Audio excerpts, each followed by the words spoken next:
So, my people, let's talk about the latest updates on Nnamdi Kanu, the leader of the indigenous people of Biafra, IPOB.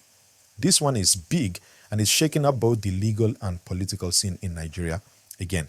Now, remember to like this video and subscribe right now so you don't miss any of our updates as they drop. Now, here's what's happening. Nnamdi Kanu has gone back to the Supreme Court with a fresh motion. He's asking the Supreme Court to set aside its own judgment that was delivered on December 15, 2023, the one that sent his trial back to the Federal High Court in Abuja. According to him, that judgment was made wrongly because it was based on laws that no longer exist. He's basically telling the court, you can't ask me to go back to trial using laws that are not valid anymore. He filed this motion on November 6, 2025. And from the look of things, his legal team is not taking any chances at all. They are saying that the Supreme Court acted without proper jurisdiction and that the judgment itself should not stand. Remember to like this video, guys. This story is deep and we're breaking it down together. Now, Nnamdi Kanu's argument is simple but strong. He says the Supreme Court relied on statutes that have already been repealed. In plain language, that means the law under which he was charged has either been changed or no longer exists in its old form. So if that's true, then it raises a big question. Can a man be tried under a law that's no longer valid? At the same time, while he's trying to get the Supreme Court to cancel that judgment, something else is happening at the Federal High Court. The trial court in Abuja has already fixed November 20, 2025 as the date for judgment in his terrorism case.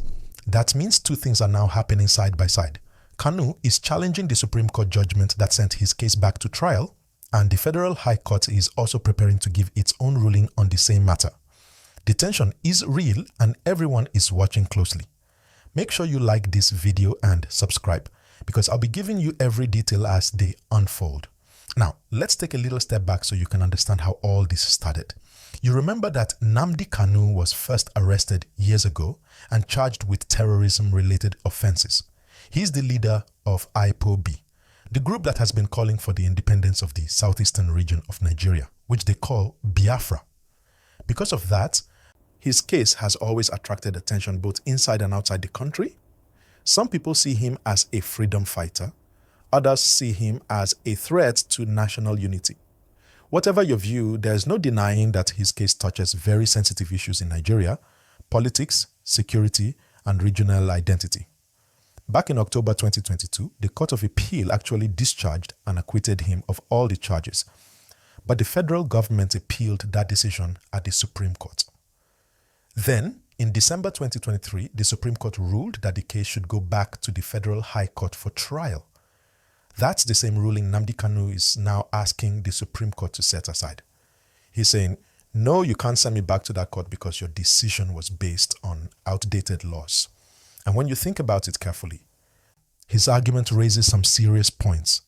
If the terrorism law or sections of it have been repealed or replaced, then how can the trial continue on that same basis? It's a question of legality, and it's one reason this motion is making headlines everywhere. Please like this video and subscribe right now so you can keep getting updates as we continue. Now let's talk about what this means for the case overall. This move by Nnamdi Kanu is not just about him trying to delay the trial. It's about challenging the very foundation of the case itself. He's saying the government's charges have no legal standing. If the Supreme Court agrees with him, it could mean the trial has to stop completely. But if the Supreme Court rejects his motion, then the Federal High Court will likely go ahead with its judgment on November 20th. Either way, the outcome will shape what happens next in this long-running legal battle. You see, in legal terms, this motion is asking the Supreme Court to set aside its previous decision for want of jurisdiction. That's a fancy way of saying the court didn't have the power or the proper legal ground to make that judgment in the first place. He's also asking for permission to extend the time to apply for a review, meaning he wants another chance to argue why that old judgment should be revisited. And just to remind you again, this man's case is not just any ordinary trial. It's connected to national peace, regional agitation, and questions about how far government powers can go under the law. So every decision in this matter carries weight. Now, while the lawyers are busy with all these filings, the atmosphere in the southeast is calm but cautious. People are watching to see what happens. Some of his supporters believe he should have been released a long time ago, while others are calling for patience and trust in the legal process. The government, on its part, has remained firm that it will follow due process and that the law must take its course. Don't forget to like this video and subscribe, please. Your support helps us bring you verified and well-explained news like this every day. Now, let's look at what might happen next. The Supreme Court will have to consider whether to even hear Kanu's motion. Remember, the Supreme Court is usually the final authority, so setting aside its own judgment is not something that happens every day. It's very rare and it requires strong legal reasons. If they agree that the law used in their 2023 judgment was indeed outdated or invalid, they might open the door for a review, but if they find that the motion doesn't have enough legal weight, they will strike it out. And that will mean the Federal High Court judgment on November 20th will go ahead without delay. Now, another key question is, what happens if the Federal High Court rules against Kanu? Will his team appeal again, or will they focus on the Supreme Court motion? And if the court rules in his favor, will that end the case finally? Or will there still be another round of appeals? These are the things everyone is waiting to see. This case also raises bigger conversations about Nigeria's legal system, about whether old laws are being properly updated, whether courts sometimes make decisions based on outdated statutes, and how quickly the justice system should adapt to legal changes. Lawyers across the country are already discussing it, because if the Supreme Court decides to entertain his motion, it could set a big legal precedent for future cases. Remember again, my people, please like this video and subscribe so we can keep bringing to you news that's easy to understand, clear, and always fact-based. Now, beyond the courts, there's also the human side of this matter. Nnamdi Kanu has been in detention for a long time, and his family and supporters have repeatedly called for his release. There have been protests, public discussions, and even international attention over how his case has been handled. Some observers say the government should look for a political solution. Others believe justice must take its full course through the courts. The truth is, however you look at it, this case has become a major part of Nigeria's legal and political story. Every move in court, every filing, every judgment, it all attracts public attention. So let's keep our eyes on November 20 because that's when the Federal High Court is expected to deliver its judgment. And before that, the Supreme Court might also give a direction on whether it will hear this new motion. One way or the other, the next few weeks will be very important in this case. If you're watching right now and you haven't liked this video yet, please do that now and subscribe. It really helps us grow and reach more people like you who love real, balanced and clear updates. At the end of the day, this is more than just about Nnamdi Kanu. It's about how Nigeria's justice system handles complex and sensitive cases. It's about ensuring that even when the matter is political, the law remains the law. And it's about whether the balance between national security and citizens' rights can truly be maintained. So, my people, let's keep the conversation going. In the comments, do you think Nnamdi Kanu's argument about repealed laws makes sense? Or do you think it's just another delay strategy? And what do you expect from the Federal High Court's judgment on November 20?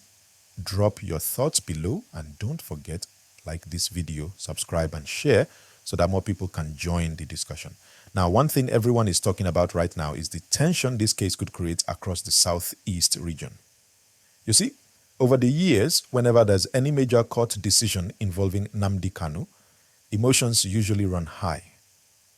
Many of his supporters see him not just as a political leader, but as a symbol of what they call the struggle for justice and self-determination. So, if the Federal High Court delivers a judgment that goes against him, there might be strong reactions, even though most people hope everything stays peaceful. But at the same time, some groups in the region are calling for calm. They're saying people should allow the court process to finish and avoid any kind of unrest. This is important because the government will be watching closely. The security agencies are likely already making preparations ahead of that November 22 judgment just to ensure nothing gets out of hand. Now let's look at it from the government's point of view.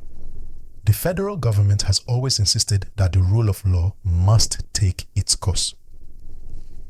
They've maintained that Nnamdi Kanu is facing serious charges and the law should decide his fate. If the Federal High Court delivers a guilty verdict, it will send a message that the government has followed due process and allowed the court to speak. But if the court decides otherwise and frees him, it will raise another wave of public conversation, especially about what happens next.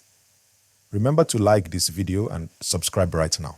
This gist is getting more interesting. If Nnamdi Kanu is freed or if his motion at the Supreme Court succeeds, we might see renewed calls for dialogue and reconciliation. Some political leaders and elders from the Southeast have been saying that the government should consider a political solution to finally end this matter because it has dragged on for too long. They argue that continued detention and trial of Kanu has only deepened mistrust between some parts of the country and the central government. On the other hand, there are also people, even in the Southeast, who believe that peace can only come when everyone respects the law, not through political shortcuts. They say justice must be seen to be done in a legal way. And that's what makes this whole issue complex. It's not black and white. Now, let's talk about the Supreme Court motion again. If the Supreme Court decides to hear Kanu's new application, it could take a while before we get a final decision. The court will have to study whether the motion meets all legal conditions and whether indeed the laws that form the basis of the 2023 judgment have changed. And you know how the Supreme Court works. They are very careful. They won't just change their own judgment unless there's a clear error or a serious miscarriage of justice. So right now, it's like two movies running at the same time. One in the Federal High Court and another one in the Supreme Court. Both connected, both very important. Now let's go to what could happen in the Southeast after November 20. If the Federal High Court rules in Kanu's favor, there will likely be celebrations in some places. People might see it as a victory for fairness and justice. But if the judgment goes against him, there could be disappointment, maybe protests, or strong online reactions.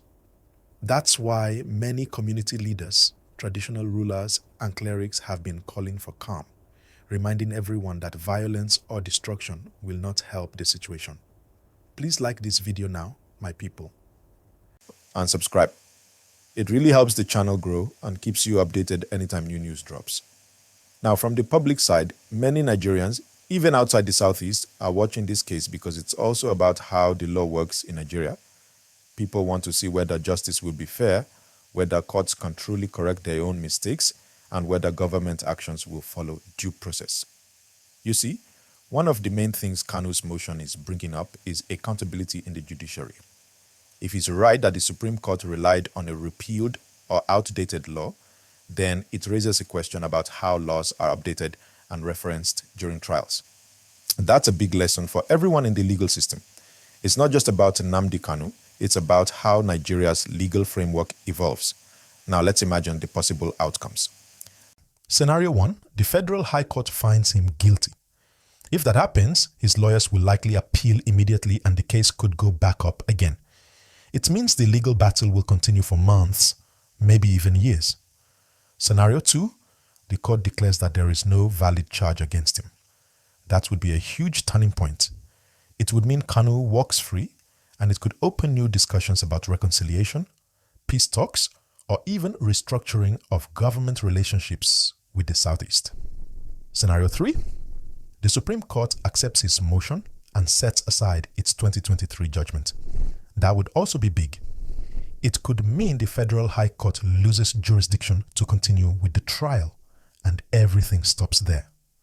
But scenario 4, the Supreme Court rejects his motion and the Federal High Court goes ahead to deliver judgment.